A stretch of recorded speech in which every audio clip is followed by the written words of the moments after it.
আমরা গতকাল রাতে অনুমান 2:10 সময় আমরা 999 থেকে একটা কল পাই যে জয়মণ্ডপ এলাকায় দুজন চোরকে আটক করেছে। এই সংবাদের ভিত্তিতে আমাদের থানার কিলো অফিসার সে এখানে আসে। এখানে এসে দেখতে পায় যে শাকিলের বা জনৈক শাকিলের বাড়িতে গরু চুরির চেষ্টার সময় বাড়ির লোকজন টের পায়।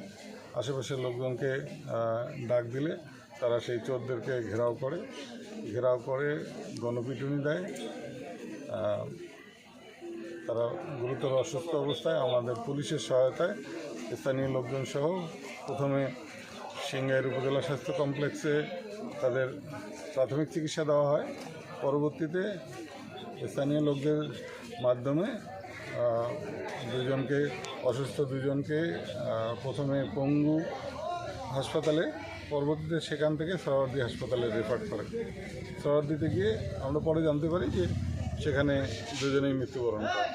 আমরা এলাকায় এসেছি, আমরা ইতিমধ্যে ভুক্তভোগীদের সঙ্গে কথা বলেছি এবং তারা পেশাদার চোর বলে আমরা জেনেছি। তাদের বিরুদ্ধে থানায় একাধিক চুরি মামলা আছে। আপনারা জানেন যে আমরা বেশ কয়েকদিন ধরে চোরদের বিরুদ্ধে আমরা অভিযান পরিচালনা করতেছি। ইতিমধ্যে আমরা